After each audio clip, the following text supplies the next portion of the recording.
অভিযোগ তৃণমূল সরকারের বিরুদ্ধে উঠেছিল, অনেক গন্ডগোল, অনেক চুরি, অনেক পাচার, অনেক ধরনের অভিযোগ তৃণমূল সরকারের বিরুদ্ধে উঠেছিল।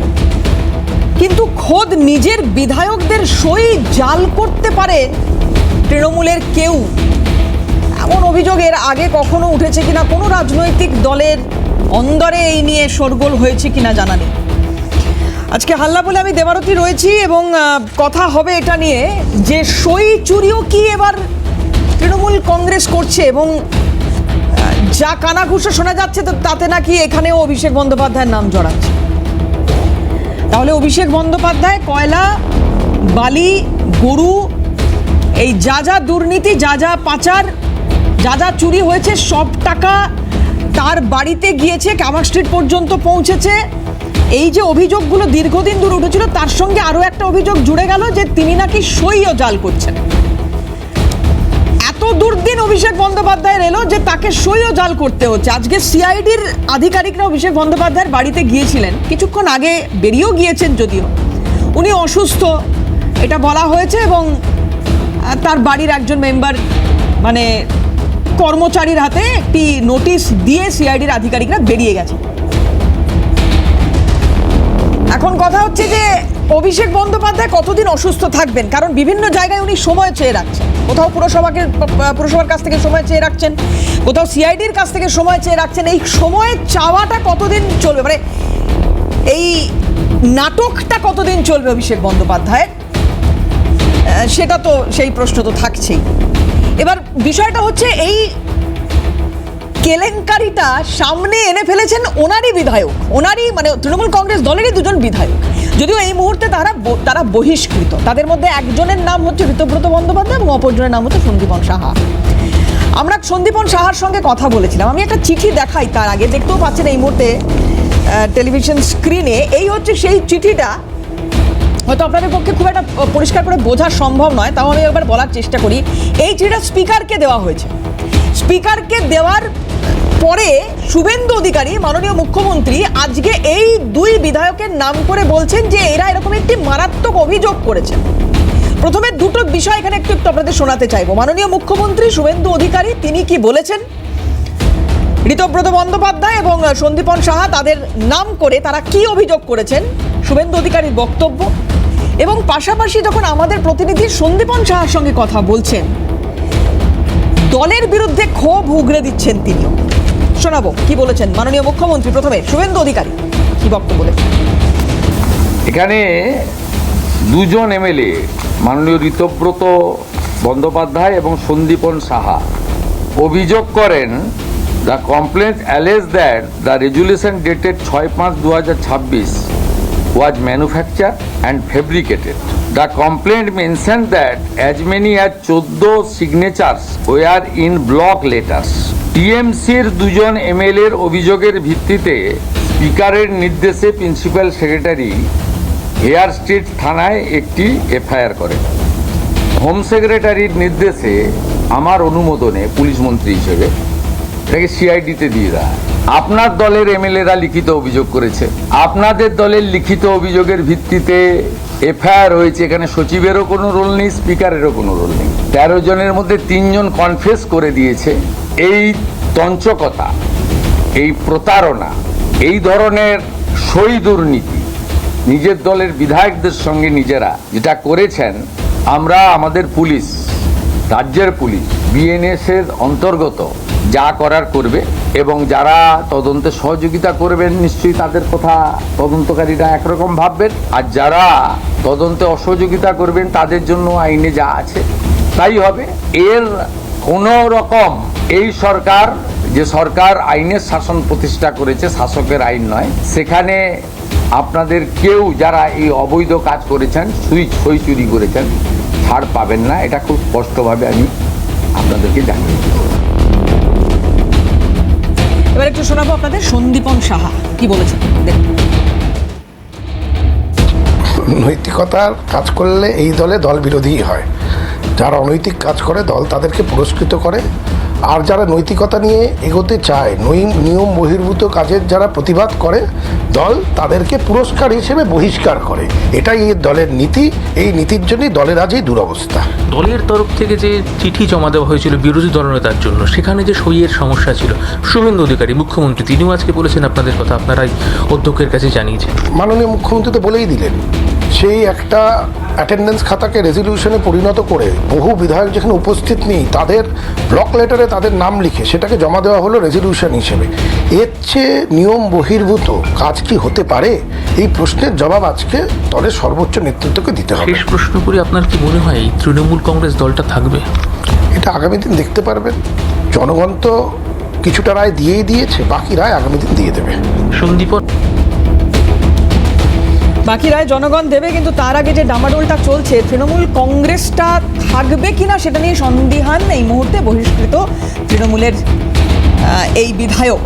দেখা যাক কি হয় আগামী দিন। আজকে আমার সঙ্গে যারা প্যানেলে উপস্থিত রয়েছেন বা তাদের সঙ্গে আলাপ করাবো, আমার সঙ্গে রয়েছেন বিজেপি মুখপাত্র দীপঙ্কর সরকার, দীপঙ্কর দাকে স্বাগত জানাই। রয়েছেন কংগ্রেস মুখপাত্র জয়ন্ত কুমার আইচ, জয়ন্ত দাকে স্বাগত জানাবো। সৌরভ প্রিয় দত্ত রয়েছেন তৃণমূল সমর্থক, সৌরভ দাকে স্বাগত জানাবো। অনেকদিন পর সৌরভদার সঙ্গে কথা হচ্ছে, কেমন আছেন সৌরভদা? না আমার সঙ্গে অনেকদিন পর দেখা হয়। খুবই ভালো আছি। কিরকম চলছে, মানে দিন গুজরান কিরকম ভাবে হচ্ছে? না, একটা সময় তো আসলে বিরোধিতা করেই তো ক্ষমতায় এসেছিলাম, আর ক্ষমতার অলিন্দে এসে বিরোধিতা করার যে সম্মান বা জায়গা সেটা খুব মিস করছিলাম। কিন্তু এখন সত্যি সত্যি যে বিরোধিতা করতে হবে, আসলে এটাই আমাদের রাস্তা। ক্ষমতায় থেকে খুব ভালো ছিলাম না, এই মানে এটা আপনার কাছে প্রথম শুনলাম ক্ষমতায় থেকে আপনারা ভালো ছিলেন না, যদিও এখন অনেকেই এই কথা বলছেন, দলের বিরুদ্ধে মুখ খুলছেন। আর যারা দলের বিরুদ্ধে মুখ খুলছেন তাদেরকে এখন ওইসব গদ্দার গিরগিটি ইত্যাদি বলা হচ্ছে। আপনাকে শুনতে হয়েছে এরকম কিছু? হ্যাঁ, শুনতে হচ্ছে টুকটাক, সে তো শুনতে হচ্ছেই, অভ্যাস আছে, ওগুলো কোনো অসুবিধা, রাজনীতি আচ্ছা করতে শুনুন তো, গেলে আপনার মনে হতে পারে, মানে মনে হচ্ছে যে অভিষেক বন্দ্যোপাধ্যায় সই জাল করতে পারে? আমি জানি না ও কি করতে পারে, সেটা তো একমাত্র মমতা বন্দ্যোপাধ্যায় বলতে পারবে, ওর পরিবারের লোক বলতে পারবে। আমি কি করে বলবো? কারণ আমি তোর পরিবার না, ওর পরিবারের লোকরা বলতে পারবে যে ওর কি গুণ আছে। আমি দীর্ঘদিন কি ধরে করে বলবো বলো? এই দলটার সঙ্গে রাজনীতি করেছেন, শীর্ষ নেতৃত্বের বিরুদ্ধে অনেক অভিযোগ হয়তো আপনাকেও এই প্যানেলে বসে শুনতে হয়েছে, মাঠে ময়দানে রাজনীতি করতে গিয়ে শুনতে হয়েছে। কিন্তু সই জাল করতে পারেন অভিষেক বন্দ্যোপাধ্যায়। সিআইডি তার বাড়িতে পৌঁছে যাচ্ছে। ঋতব্রত বন্দ্যোপাধ্যায় জিতে আসা বিধায়ক, এমন নয় যে হেরে গিয়েছেন, টিকিট পাওয়ার পরে হেরে গিয়েছেন, তেমন নয় যে ক্ষোভ থেকে বলছেন বা ইত্যাদি। জিতে যাওয়ার পরেও দুজন বিধায়ক বলছেন এরকম বিস্ফোরক কথা। আমার মনে হয়, দেখো, ঋতব্রতকে প্রথমত দলে যখন নেওয়া হয়েছিল তখন আমাদের মতন বহু কর্মী এর বিরোধিতা করেছিল। তখন আমাদের মতন কর্মীদেরকে কেউ পাত্তা দেয়নি, যা তোদের সঙ্গে কিছু কথা কিসের, আমরা যাকে মনে করব তাকে নেবো, যাকে মনে করব বার করে দেবো। একটা হিটলারি রাজ চলছিল তৃণমূলে। না, এটা আমি বলছি, মানে তৃণমূলের উচ্চতর নেতৃত্ব মনে করে যে ঋতব্রতকে দেবে নিয়েছে। যদি বুদ্ধদেব ভট্টাচার্য বেঁচে থাকতো তাহলে হয়তো বুদ্ধদেব ভট্টাচার্যকেও নিত, যদি জ্যোতি বসু বেঁচে থাকতো জ্যোতি বসুকেও তৃণমূলে নিত। তো সুতরাং আমাদের বলা না বলার উপর দাঁড়িয়ে কি আছে? আজকে ঋতব্রত কি করছে না করছে সেটা নিয়ে আমি কোনো কথা বলতে যাব না, কি এটার আইনি বিষয় আছে না আছে। তবে এটুকুনি বলবো যে আইনের যেটা আইন বলবে, যেটা সঠিক নিয়ম, আমাদের হেরে যাবার পরেও আমি এখনও তৃণমূল করছি, তৃণমূলটাই করব। আমি কোনোভাবেই অন্য কোনো দলে যাব না যতক্ষণ পর্যন্ত আমাকে দল রাখবে, ততক্ষণ পর্যন্ত। কিন্তু দলে থেকে অন্তত আমি এইটুকুনি বলবো, যেটা ঋতব্রত তার বলা উচিত ছিল বা সন্দীপনদার বলা উচিত ছিল, হ্যাঁ, দলের মধ্যে মমতা বন্দ্যোপাধ্যায়কে বিষয়টা তার প্রথমে বলা উচিত ছিল। দেখুন, আমরা তো ভীষ্মের মতন অবস্থা, আমাদের কিছু কিছু মানুষের মহাভারতের ভীষ্মের মতন অবস্থা, যে দ্রৌপদীর বস্ত্রহরণ দেখার পরেও আমাদের ভীষ্মকে তখন লড়তে হয়েছিল কৌরবদের হয়ে। তো সুতরাং আমাদের অনেক কিছু দেখেও ডিফেন্ড করতে হয়েছে। এটা ক্ষত্রিয় ধর্ম আমি মনে করি প্রত্যেকেরই। আজকে এই যে বিজেপির যে বসে রয়েছে, ওকেও তো কত লড়াই করতে হয়েছে, কিন্তু ও তো কখনো বিজেপি ছেড়ে তৃণমূলটা করেনি, বা আমরা তৃণমূলটা ছেড়ে বিজেপিটা করিনি। তো ধর্মের লড়াই সবাইকেই লড়তে হয়, কিন্তু তারপরেও কিছু বিষয় থাকে। মমতা বন্দ্যোপাধ্যায়ের কাছে জানালে বিষয়টা ভালো হতো যদি এই ধরনের সই জাল হয়ে থাকে, এবং যদি সই জাল হয়ে থাকে এর জন্য যেই দোষী তার শাস্তি হওয়া উচিত। আমি এটুকুনি বলতে আমি একটু দর্শকদের উদ্দেশ্যে বলে দিই, যদিও অনেকেই জানেন, তাও একবার একটু এখানে বলে দিচ্ছি, এবং দীপঙ্করদার কাছে আসবো, জয়ন্তদার কাছেও আসবো।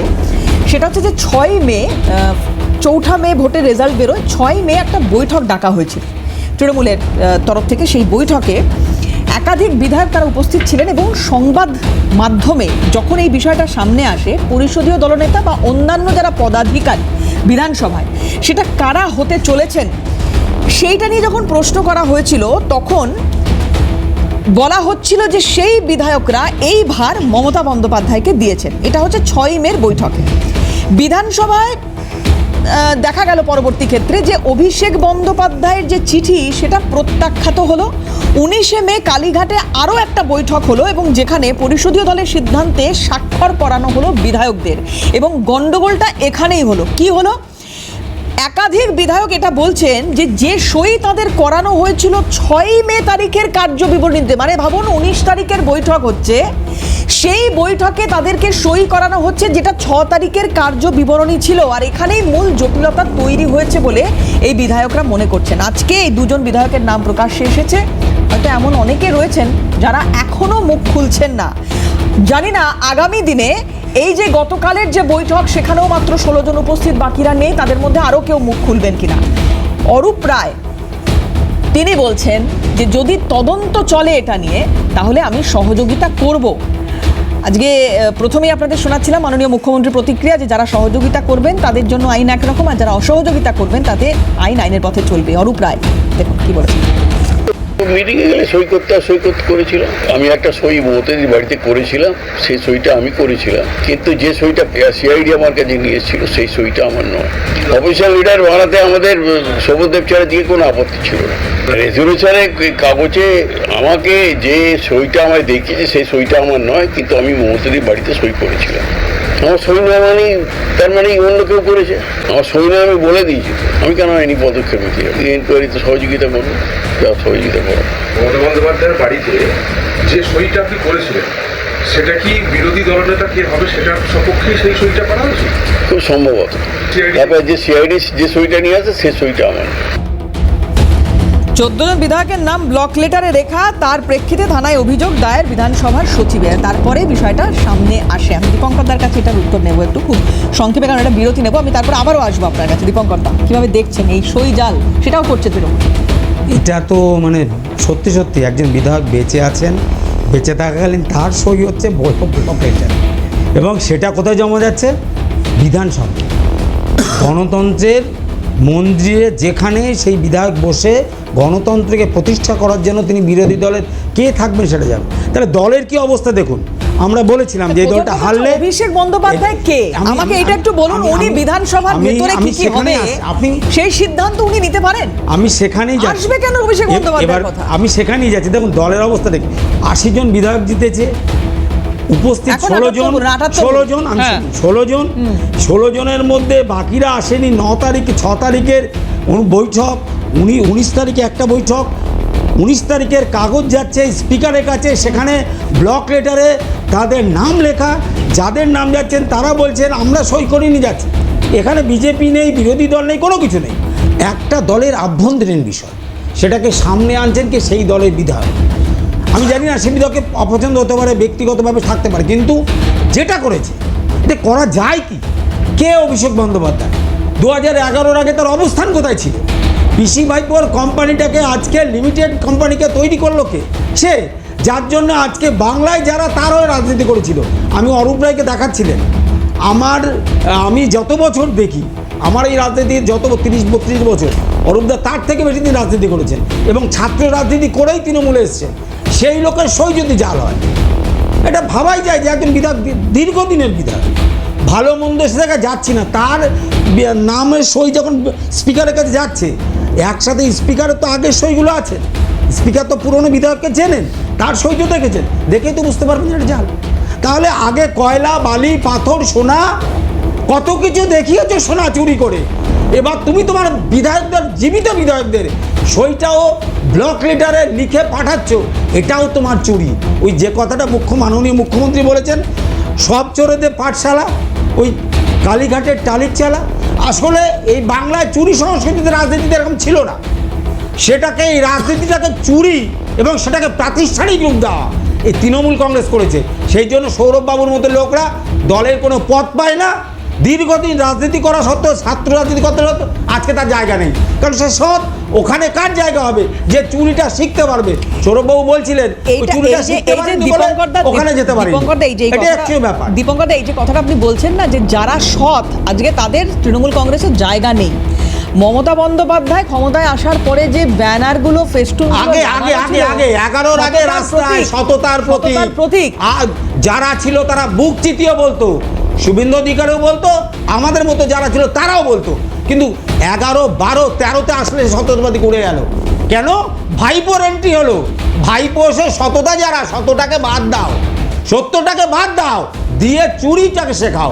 চুরি যারা করতে পেরেছে তাদের দ্রুত পদোন্নতি হয়েছে, আর যারা ওই যে জাহাঙ্গীর, শাহজাহান, আকবর, হুমায়ুন, পুরো নামের সাম্রাজ্য, একদম তাদের সাম্রাজ্য, সেই সাম্রাজ্যের বসবাস করার জন্য যদি কেউ রাজি থাকো চুরি করতে পারো তাহলে থাকো, না থাকলে তোমার গাড্ডা। আর তুমি গাড্ডাই শুধু যাবে না, তোমার সিগনেচার লেটারে লিখে পাঠাচ্ছি। একটু বিরত করবো। এখানে বিরুদ্ধে অভিযোগ উঠছে তিনি তার দলেরই বিধায়কদের বিরুদ্ধে এই ঘটনা ঘটাচ্ছেন, মারাত্মক অভিযোগ। কিভাবে দেখছেন আপনারা? এটা তো অস্বাভাবিক কিছু নয়।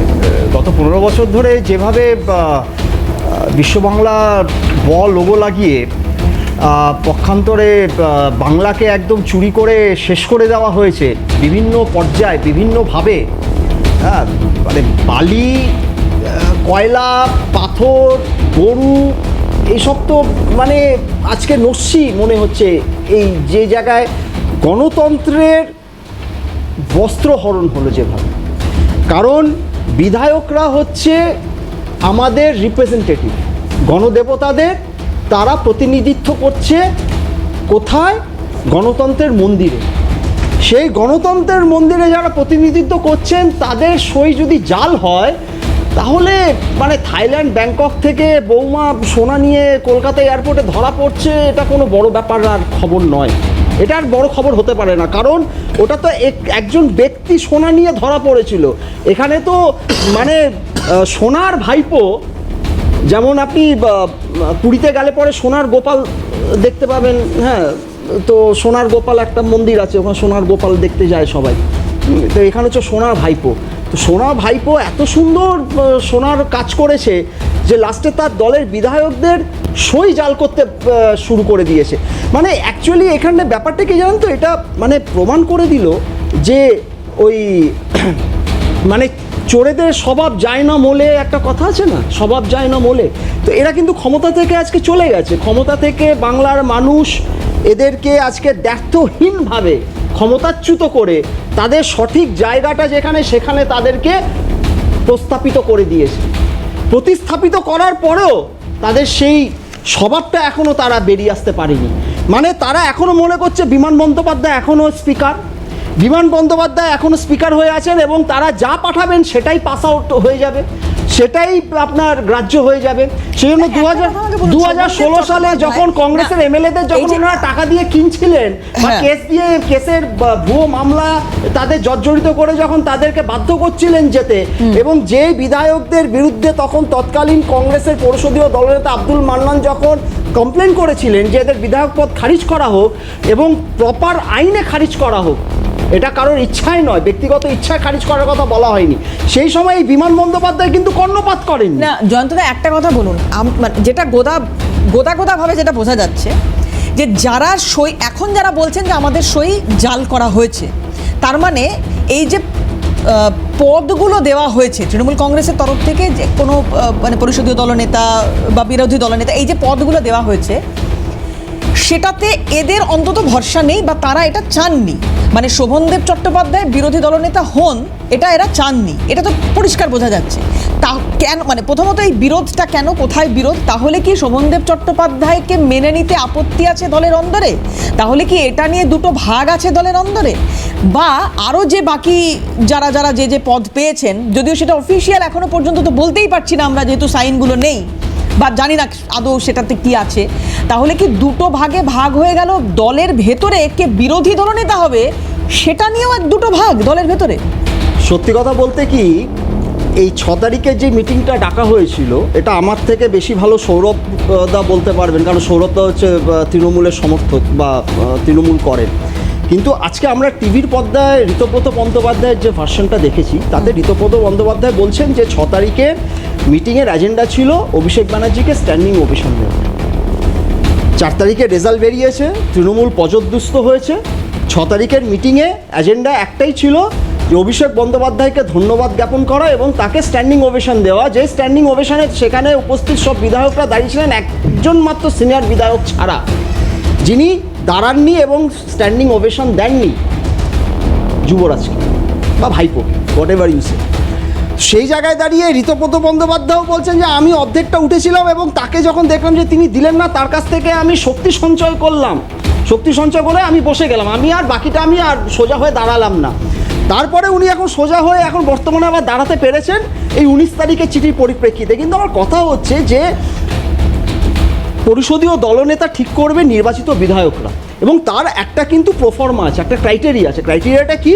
যে পরিষদীয় দলের বৈঠক হবে, সেই দলের বৈঠকে সিদ্ধান্ত হবে এবং দলের বিধায়করা সেই রেজলিউশনে সই করবেন এবং সই করে সেই রেজলিউশন সমেত পার্টির লেটার হেডে পার্টির কিন্তু প্রেসিডেন্ট বা চেয়ারপারসন বা জেনারেল সেক্রেটারি লেটার হেডে নয়, সির্ফ পার্টির নাম লেখা থাকবে, ঠিকানা লেখা থাকবে অফিসে, এবং সেখানে তারা সেই চিঠিটা বিধানসভায় পাঠাবে স্পিকারের কাছে। ওখানে সইটা কার থাকবে? ওই উপস্থিত বিধায়কদের সইটা থাকবে যারা ওই মিটিং উপস্থিত ছিলেন পরিষদীয় দলের বৈঠকে, আচ্ছা, নির্বাচিত বিধায়করা। এখানে এবার 19 তারিখে, এবার 6 তারিখের পরে যে চিঠিটা পাঠানো হলো, ওটা পাঠানো হলো সাধারণ সম্পাদকের লেটার হেডে, যেটা সম্পূর্ণ গৃহীত কাজ। এটা কোনোদিন হয় না, পার্টির একজন ফাংশনারি এইভাবে পাঠাতে পারেন না, কারণ পরিষদীয় দল সিদ্ধান্ত নেবে কারা পরিষদীয় দলনেতা হবে। এটা হলো 1 নম্বর, এখানে প্রথম গলদ। তার জন্য আবার ওনাদেরকে পরবর্তীকালে আবার চিঠি পাঠাতে হলো 19 তারিখে, যেটাতে সই জাল করে পাঠাতে বাধ্য হলো। দ্বিতীয় হলো, আপনি যে প্রশ্নটা করেছেন খুব ভ্যালিড প্রশ্ন, যে দলের মধ্যে কি দুটো ভাগ হয়ে গেল? হতেই পারে, কারণ শোভনদেব চট্টোপাধ্যায় একজন বর্ষিয়ান বিধায়ক, 80-র ওপর বয়স, তার অনেক উপলব্ধি আছে। আবার এখানে দেখতে হবে সন্দীপন সাহা, যিনি আজকে এই বিদ্রোহটা করলেন, চিঠিটা লিখলেন এবং তার জন্য তিনি বহিষ্কৃত হলেন। সন্দীপন সাহার কে, তার ব্যাকগ্রাউন্ডটা কি? তার বাবা হচ্ছেন স্বর্ণকমল সাহা। স্বর্ণকমল সাহা হচ্ছে গত 15 বছরের বিধায়ক এন্টালি বিধানসভায়। স্বর্ণকমল সাহার রাজনৈতিক গুরুদেব কে? সুদীপ বন্দ্যোপাধ্যায়। সুদীপ বন্দ্যোপাধ্যায় হচ্ছেন উত্তর কলকাতার লোকসভার সাংসদ তৃণমূল কংগ্রেসের। সুদীপ বন্দ্যোপাধ্যায়ের স্ত্রী হচ্ছেন আপনার চৌরঙ্গি বিধানসভার বিধায়িকা। এই নিয়ে 5বার জিতলেন, চৌরঙ্গি থেকে নিয়ে 5বার জিতলেন, এবং সেখানে সুদীপ বন্দ্যোপাধ্যায়ের তো সুপ্ত বাসনা থাকতেই পারে যে আমার স্ত্রী কেন দলনেত্রী নির্বাচিত হলো না, আমার স্ত্রীকেও তো দলনেত্রী নির্বাচিত করা যেতে পারত। নয়না বন্দ্যোপাধ্যায়ের একটু রিয়াকশনটা শোনাই, যথেষ্ট রেগেই কথা বলেছিলেন উনি সাংবাদিকদের সঙ্গে। একটু শোনাবো নয়না বন্দ্যোপাধ্যায় কি বলেছেন, দেখুন। কথা বলবেন না, জালটাল আপনারা বসাচ্ছেন এইসব কথাবার্তা। ওই জালের কি আছে? আমি নিজের নাম লিখেছি, ওখানে জায়গা ছিল না। What I have explained already. হয়নি, সই জালের কথা বলবেন না, জালটাল আপনারা বসাচ্ছেন এইসব কথাবার্তা। ওই জালের কি আছে? আমি নিজের নাম লিখেছি, ওখানে জায়গা ছিল না। What I have explained already. তাহলে নয়না বন্দ্যোপাধ্যায় বলছেন যে না, উনি নিজেই নিজের সইটা করেছেন। আচ্ছা, আমি আসবো, আমি জানি আরো অনেক কিছু বলার রয়েছে, আমি আসছি। সই করা যায়? আমি জানি না, যাই হোক। 2 জন এসেছে, বাকি 12 জন এখনো চুপচাপ। তারা কি চাইছে? তাদের কি বক্তব্য? তারা কেন এখনো বলছে না যে সইটা আমরা করিনি? সেটা তাদের দলের অভ্যন্তরীণ হতে পারে, কিন্তু তারা যে জনগণের দ্বারা নির্বাচিত হয়েছে তাদের জনগণের কাছে দায়বদ্ধতা আছে, সেটা তো প্রকাশ করতে হবে যে আমরা করেছি কি করিনি। দ্বিতীয় একটা কথা, যে চুরি স্যাসামি, এদের চুরি চুরি চুরি বলতে গেলে তৃণমূল মানে এমন একটা হচ্ছে তৃণমূলের সমর্থক শব্দ চোরে পরিণত হয়ে গেছে, যেটা হওয়া উচিত ছিল না। আমি আগেই বলেছি, এক্ষেত্রে যে করেছে তার যেমন সাজা হওয়া উচিত, কিন্তু দলের অভ্যন্তরীণ বিষয় যে বিষয়টা বলছিল কংগ্রেসের যিনি আছেন, আমরা দলের অভ্যন্তরীণ বলেছিলাম যে তৃণমূল কংগ্রেসটা থাকবে না, সেদিকেই এগোচ্ছে, এবং একটা লিমিটেড কোম্পানিকে কে ম্যানেজিং ডিরেক্টর হবে তার নিয়ে দলটা থাকবে কেন? কি হবে? এই লোকগুলো কি করবে? এখন ভাইপো নেতা না পিসি নেতা দাঁড়িয়ে গেছে। আমরা যেমন দেখেছিলাম পিসিকে, দেখুন এরকম তো শোনা যাচ্ছে, অনেকে বিজেপির দিকে ঝুঁকছে, অনেকে কংগ্রেসের দিকে ঝুঁকছে, এরকম কিছু শোনা যাচ্ছে। আপনি কি সেটাই বলছেন যে মানে এগুলো এরা অন্য কোনো রাজনৈতিক দলে চলে যাবে? ভাইপো পিসিকে ধাক্কা মেরে ফেলে পিসিকে হসপিটালে পাঠাতে পারে, সেটা তদন্ত হয়নি এখনো। সেই ভাইপো পিসির গলার পরে চাকু রেখে এই নিজে চিঠি পাঠায়নি তো স্পিকারের কাছে, কারণ প্রেসিডেন্ট থাকতে জেনারেল সেক্রেটারি প্যাডে চিঠি যায়, এটা কোন সাংগঠনিক বিষয়? বলুক তাদের প্রেসিডেন্ট নির্বাচন, সেক্রেটারি জেনারেল সৌরভবাবু নিজে বলুক কে হবে। এভাবে যেতে পারে না। তাহলে কি আবার একটা ধাক্কা দিল বা গলার ধারে চাকু অভিষেক রাখলো? বন্দ্যোপাধ্যায় এটা জানবেন না, বা বুঝবেন না যে যদি মমতা বন্দ্যোপাধ্যায় মাথার উপর না থাকে উনি কিছু করতে পারবেন না। মমতা ব্যানার্জির কি করার আছে? উনি তৈরি করে দেওয়া জমির উপর রাজনীতি করেছেন, উনি পুরোটাই বিরোধিতা তো জানেনই না। মমতা ব্যানার্জির যদি করার থাকতো তাহলে মমতা ব্যানার্জি যখন মার খাচ্ছে তখন অভিষেককে ঠেকাতে পারতো। যখন সোনা নিয়ে বৌমা ধরা পড়ছে তখন অভিষেককে ঠেকাতে পারতো। যখন কয়লা বাড়ির টাকা কোটি কোটি টাকা ঢুকছে কালীঘাটে তখন মমতা ব্যানার্জি ঠেকাতে পারেনি। ওই ধৃতরাষ্ট্রের মতন হয়ে গেছিল। পুত্র স্নেহে আজকে কুরুক্ষেত্রে একটা কৌরব বংশ ধ্বংস হয়ে গেল। শুধুমাত্র কি ওই দুর্যোধনকে রাজা করতে হবে হস্তিনাপুরে, সেটা করেনি। করার জন্যই কিন্তু কুরু বংশ ধ্বংস হয়েছে। আর মমতা ব্যানার্জি সেরকমই, কারণ মমতা ব্যানার্জি তো প্রস্তাব দিয়েছিল অভিষেককে নেতা মানতে হবে। আর সেই দিন শুভেন্দু অধিকারী 5টা ডিপার্টমেন্ট ছুঁড়ে ফেলে বলেছিল ওই ভাইপোকে আমি নেতা মানবো না। সেটাই তো বাস্তব সত্য, সেটাই বাস্তব। যারা নেতা মানতে পারেনি ভাইপোরে তারা দল ছেড়ে এসেছিল বলে আজকে তারা সিদ্ধান্ত সোজা করে সেই দিন ছিল বলে আজকে সেই মুখ্যমন্ত্রী। অর্থাৎ বাস্তব সত্যটাকে মানতে হবে। ভাইপোকে লিমিটেড কোম্পানি কেন মানবে? কেন সেই দিন ভাইপোকে মানতে চাইনি বলে শুভেন্দু অধিকারী বেরিয়ে এসেছিল। যারা বেরিয়ে এসেছিল তারা প্রমাণ করেছে যে ভাইপোর কোনো রাজনৈতিক দূরদর্শিতা নেই, এই বাংলার রাজনীতির সাথে তার কোনো সম্পর্ক নেই, পুরোটাই অনৈতিক দুর্নীতির সাথে যুক্ত। আবার যারা পশ্চিমবঙ্গে রাজনীতি করতো তাদেরকেও শেষ করে দিয়ে যুব সমাজকে শেষ করে দিয়েছে, একটা প্রজন্মকে ধ্বংস করে দিয়েছে, চাকরি শিক্ষা সব থেকে শুরু করে রাজনৈতিক শিক্ষা থেকে বঞ্চিত করেছে। তা না হলে 2013 সাল থেকে শুরু করে 26 পর্যন্ত একটা বাংলা নির্বাচন করলো না।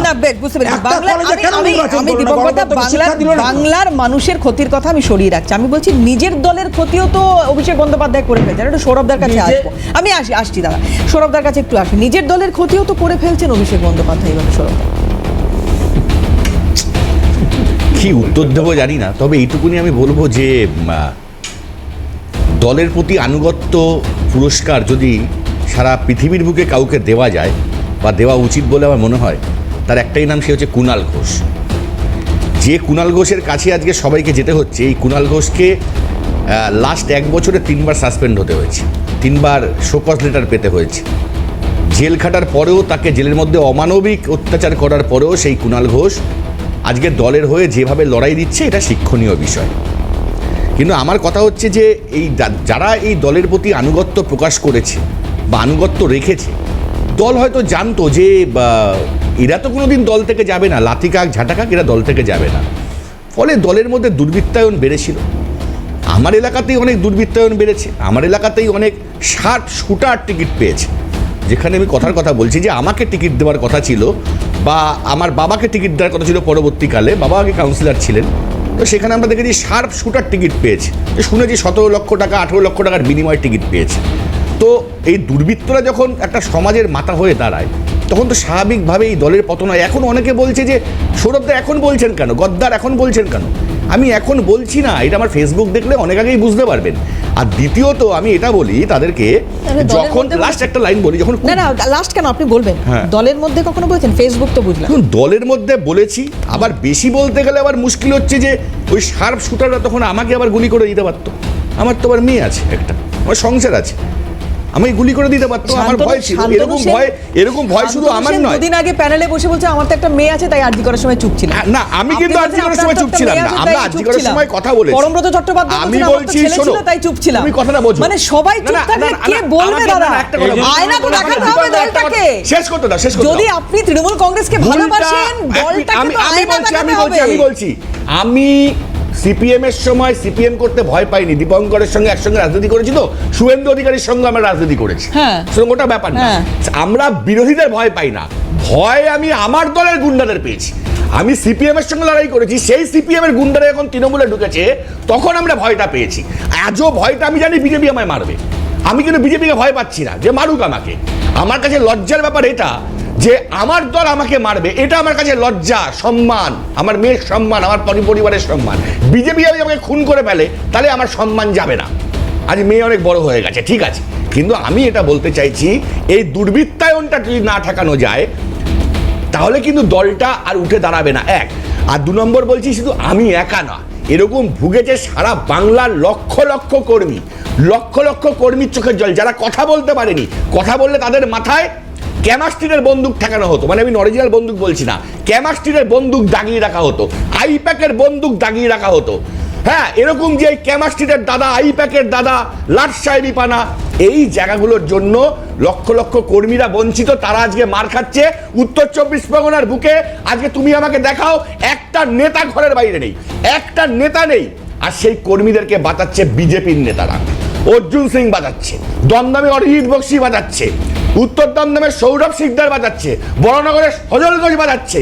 লজ্জা করছে না তৃণমূলের সেই সব নেতাদের, যে নেতাদের জন্য আজকে কর্মীরা গলা ফাটিয়ে আজে বাজে বক্তব্য দিয়েছে? আমি তো রাস্তায় রয়েছি, আমি মোটলে অসুবিধা নেই, কিন্তু আমি এই বার্তা দিতে চাই মমতা বন্দ্যোপাধ্যায়কে, যে দিদি, আমরা তোমার মুখ দেখে দল করতে এসেছি, আমরা যুবরাজ বস বা কারোর মুখ দেখে দল করতে আসিনি, আমরা মমতা বন্দ্যোপাধ্যায়কে দেখে দল করতে এসেছি এবং মমতা বন্দ্যোপাধ্যায়কে দেখেই দলটা করব। আজও দল করব, মার খেলেও দল করব, কিন্তু শুধু তোমার মুখ দেখে দল করব। আর যদি কুণালদা নেতৃত্ব দেয়, অরূপ চক্রবর্তীরা নেতৃত্ব দেয়, তাহলে দল করব। কোন রকম বাচ্চা ছেলেদের কাছে, ডিজে বাজানো নেতাদের কাছে, ডিজে নাচের নেতাদের কাছে, আর ওই সব গুন্ডা হুলিগ্যান্স এদের কাছে মাথা নত করে দলটা করব না। যতদিন বাঁচবো মাথা উঁচু করে বাঁচবো, কোনোদিন গিরগিটি হয়ে বাঁচবো না। বেশ, একটা ব্রেক নিই, আমি আসছি, একটা বিরতি নিই। কেন সত্যি কথা, সৌরভ দ্বারা যতদিন ধরে দল করেছেন, যদি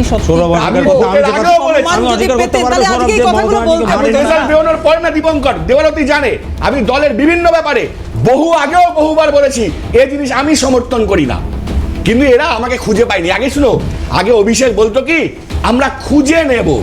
কাকে খুঁজে পেয়েছে? রজ্জাক মোল্লা। কাকে খুঁজে পেয়েছে? প্রতিকূল। কাকে খুঁজে পেয়েছে? ঋতব্রত। কাকে খুঁজে পেয়েছে? শাহজাহান। কাকে খুঁজে পেয়েছে? জাহাঙ্গীর। কাকে খুঁজে পেয়েছে?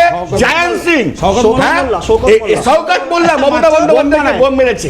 আমি বলছি এদেরকে খুঁজে পেয়েছে, আমাদেরকে খুঁজে পাইনি, আমাদেরকে দেখতে পাইনি। কেন? আমরা টাকা তুলে দিতে পারবো না দিতে। আর আমার বাবা সেই শিক্ষা দেয়নি, আমার বাবা কাউন্সিলর ছিল। আমি চ্যালেঞ্জ করে বলছি, ইডি, সিবিআই, বিজেপি আমার ঘর তছনছ করে দিক। আমার বাড়ি 2009 আগেও যা ছিল, আজকে 2026 তাই আছে। চ্যালেঞ্জ করে বললাম আমি বিজেপি, সিপিএম, যে কোনো দলকে। বেশ, একটা ব্রেক নেব, খুব শার্প ব্রেক। এবং আমি আবার বলছি যে সৌরভ দাদের মতো নেতারা, যারা একদম প্রথম থেকে মমতা বন্দ্যোপাধ্যায়ের মুখ দেখে রাজনীতি করেছেন, তাদের জন্য আজ অভিষেক বন্দ্যোপাধ্যায়ের বাড়িতে সিআইডির আধিকারিকরা পৌঁছেছেন। এখন যেটা সূত্র মারফত কিছু তথ্য পাওয়া যাচ্ছে, সম্ভাব্য কি প্রশ্ন সিআইডির তরফ থেকে থাকতে পারে, আমি একটু দেখাতে চাইবো এই প্রশ্নগুলো একটা গ্রাফিক্যাল প্রেজেন্টেশনের মাধ্যমে। দেখুন, অনুপস্থিত বিধায়কদের নামে সই হয়েছে, এই অভিযোগ জানতেন? এই প্রশ্নের মুখোমুখি অভিষেক বন্দ্যোপাধ্যায়কে হতে পারে। অনুপস্থিত বিধায়কদের সই মিলছে না, সেই বিষয়টি কি জানতেন? বিরোধী দলনেতা ঠিক করার বৈঠকে কি আপনি ছিলেন? আপনি কি এ ব্যাপারে কোনো মতামত দিয়েছিলেন? এক্ষেত্রে তৃণমূল সুপ্রিমো, তার কি কোনো বক্তব্য ছিল? উনি কি এ বিষয়ে কোনো মতামত দিয়েছিলেন? বিরোধী দলনেতাকে নিয়ে কারোর মধ্যে কোনো মতবিরোধ ছিল কি? যে কথাটা কিছুক্ষণ আগে আলোচনায় উঠেছিল, যে শোভনদেব চট্টোপাধ্যায়কে মারার ক্ষেত্রে অসুবিধা ছিল কিনা, মতবিরোধ থাকলে তা মেটানোর চেষ্টা করা হয়েছিল কি, এবং আপনি কি কোনো সই করেছিলেন? এই প্রশ্নগুলো সম্ভাব্য অভিষেক বন্দ্যোপাধ্যায়কে সিআইডির তরফ থেকে করা হতে পারে, এরকম একটা সূত্র মারফত তথ্য আমরা পাচ্ছি। এই যে কিছুক্ষণ আগে সৌরভদা যে কথা বলছিলেন না, যে ঋতব্রত বন্দ্যোপাধ্যায়ের মতো যে বেনো জলগুলো তৃণমূল কংগ্রেসে ঢুকেছিল এবং যাদের জন্য আজকে দলটার এই অবস্থা হয়েছে বলে অনেকে মনে করছেন, মমতা বন্দ্যোপাধ্যায়ও তার মতো করে এটার একটা ব্যাখ্যা দিয়েছেন, বা এই নিয়ে তিনিও মুখ খুলেছেন। কি বলেছেন একবার শোনাবো আপনাদের, দেখুন। পার্টির থেকে টিকিট পেয়ে এমএলএ হয়েছেন, পার্টির থেকে টিকিট পেয়ে এমপি হয়েছেন, এতদিন ক্ষমতা এনজয় করেছেন। আজকে যেই পার্টি হেরে গেছে, সঙ্গে সঙ্গে অন্য পার্টির সাথে আন্ডারস্ট্যান্ডিং। কেউ বলছে সম্পদ বাঁচাতে, কেউ বলছে পুলিশ থ্রেট করছে ভয়ে, কেউ বলছে অ্যারেস্ট করবে ভয়ে। তাহলে হাজার হাজার কর্মীরা যারা অ্যারেস্ট হয়েছে তারা মানুষ নয়? এতদিন ক্ষমতা উপভোগ করেছেন, আর আজকে যখন হাতি কাদায় পড়েছে তখন চামচিকে তো লাথি মারছে। সোজা কথা এটাই বোধহয় বলার চেষ্টা করছেন দীপঙ্কর দা। দেখুন, আমরা বলেছিলাম ভয় আউট, ভরসা ইন। এটা তো প্রমাণিত হলো মোদিজির কথায় সৌরভবাবুর ভয় ভেঙেছে, সৌরভবাবু ভয়হীনভাবে বলতে পারছে। আমরা চাই আমরাও অন্যায় করলে যেন বিরোধিতা থেকে এভাবেই বলি। কিন্তু বিষয়টা হচ্ছে মমতা ব্যানার্জি দাঁড়িয়ে বলেছিল যাদের মনে করেন থাকতে চাইছেন না, তাদের জন্য দরজা খোলা, চলে যান। তা তাদেরকে নিয়ে আবার কেন বলছেন? তিনি তো নিজেই বলেছিলেন একসময় চলে যান। কোনটা বলবেন ঠিক করুন। আর দ্বিতীয় একটা কথা, সৌরভবাবুর যে সমস্ত কথাবার্তা শুনলাম রাতের বেলা যেন আজকে আবার মমতা ব্যানার্জিকে মার না খেতাম। আমরা ভাবছি আবার ভাইপো রাতের বেলা দেখা করতে গেল, গিয়ে আবার মেনে মাথাটা মারটা না পারে না, ভাইপো অসুস্থ, সিআইডি যেতে পারেনি, দেখা সুস্থ হয়ে যে আবার যেন মারটা না খেতে হয়। কারণ এই কথা শুনলেই তোমার জন্য আমার শুনতে হচ্ছে, দেখা গেলো আবার ধাক্কা দিল। এটা হচ্ছে কি বাস্তব পরিস্থিতি চলছে।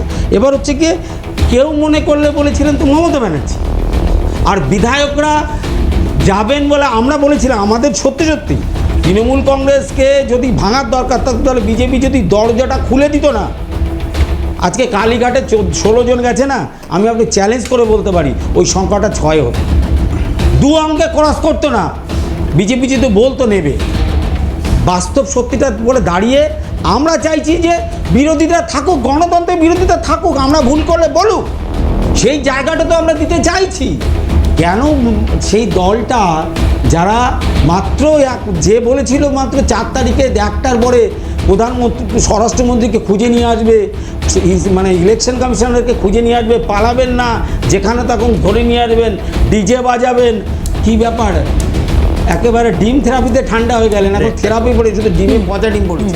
এখন বাংলার লোক কিন্তু আপনাকে খুঁজছে, সাবধান, বাংলার লোক খুঁজছে। কারণ বাঙালিকে, বাংলার লোককে, জেনারেশনকে ধ্বংস করেছেন আপনারা। সেই জন্য কিন্তু আপনাদের বিচার হবে। আমি একটু একটা কথা বলি, সেটা যে সহিয়াল কাণ্ডে যেটা হয়েছে না হয়েছে এটা দলের মধ্যে বললেই ভালো হতো, তাদের দলের প্রতি আনুগত্য থাকে, এটা আমি মানলাম।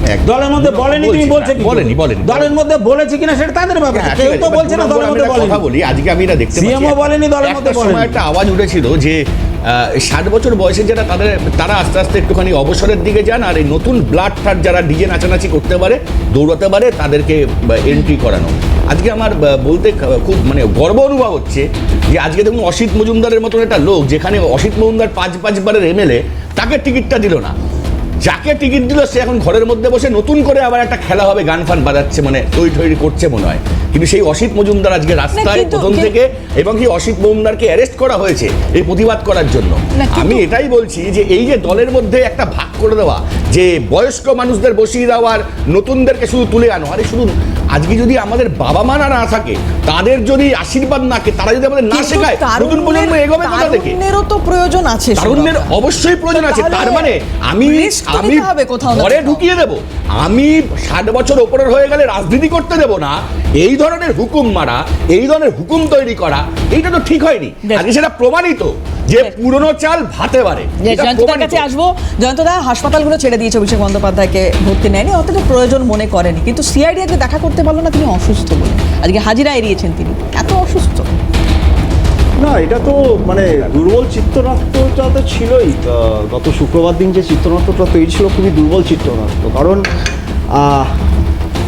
আমরা বাংলা একটা প্রবাদ আছে না, 1 ঢিলে 2 পাখি মারার, এখানে উনি 1 ঢিলে 3 পাখি মারার চেষ্টা করেছিলেন।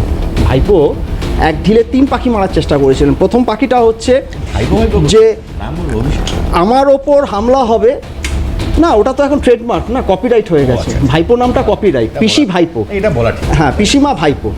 তো আমরা তো তাই বলে আসি, এখন সব সারা বাংলার লোকও তাই বলে। অবশ্য তার আগে এখন একটা আবার অ্যাডজেক্টিভ জুড়ে গেছে, চোর। সাংসদ, হ্যাঁ, ওই চোর ভাইপো, চোর পিসিমা, চোর ভাইপো। তো এবার প্রথম ঢিলের প্রথম পাখিটা কি ছিল, যে সিকিউরিটি উইথড্র হয়ে গেছে, Z+ সিকিউরিটি, 15 বছরের অভ্যাস, এক রাতে তুলে নিয়েছে। অভ্যাস তো ত্যাগ করতে পারবে না, তাহলে কি করতে হবে? হামলা করিয়ে দাও, হামলা হোক আমার ওপরে। আমার ওপর হামলা হলে পরে তখন কি হবে? আমার ওপর হামলা হলো, আমি সেটা প্রমাণিত হবে যে আমার লাইফ থ্রেট আছে, আমি একজন সাংসদ হিসেবে Y ক্যাটাগরি পেতেই পারে, তো সেখানে কেন আমি Z ক্যাটাগরি বা Z+ ক্যাটাগরি পাবো না? মানে আমার ওপর যদি প্রাণঘাতী হামলা হয়, এবং সেটারই নিদর্শন ছিল। মজার বিষয় হলো, হামলা হলো, সিএমও থেকে বলা হলো যে হ্যাঁ, ওনার সিকিউরিটি আমরা বাড়িয়ে দিচ্ছি, পরবর্তীকালে উনি কোর্টে যেতে পারেন, Z+-এর জন্য আবেদন করতে পারেন, গণতান্ত্রিক অধিকার, গণতান্ত্রিক দেশে গণতন্ত্রের অধিকার আছে। সেকেন্ড ঢিলটা যেটা, মানে যে পাখিটা মারতে গিয়েছিলেন উনি, সেকেন্ড পাখিটা ছিল যে উনি আগে থেকে জানতেন যে ওখানে জনরোষ তৈরি হচ্ছে, কারণ সারা বাংলা জুড়ে জনরোষ তৈরি আছে। তো সেই জনরোষটাতে যারা আজকে হামলা করলো, যারা গ্রেফতার হলো, তারা কিন্তু সব তৃণমূলের নেতা কর্মী, এবং তারা কিন্তু মানে ওই তোলাবাজ জাতীয় নেতা কর্মী। না বিজেপি আগের থেকে ডিম নিয়ে না না, রেজিস্টার্ড মাতাল তাহলে রেজিস্টার্ড মাতাল, রেজিস্টার্ড তোলাবাজ এরাই কিন্তু আজকে অ্যারেস্টেড হলো, এবং তাদের কিন্তু টিভির পর্দায় দেখা গেছে যে ঘাড়ের মধ্যে সে ঘুষি মারছে, হ্যাঁ, তাকে ধাক্কা মারছে, তাদের সেই পোশাক পরিহিত অবস্থা তাদেরকে অ্যারেস্ট করে নিয়ে যাওয়া হলো। শুনুন, তার মানে এখানে এটা না না, এখানে কি আরেকটা প্রমাণ করার ব্যাপার ছিল, হয়তো ভুল করেছি, যে এই তোলাবাজগুলোকে, এই গুন্ডাগুলোকে যারা আজকে ভালো তৃণমূলের আখ্যা পেয়ে যাতে বিজেপিতে যেতে পারে।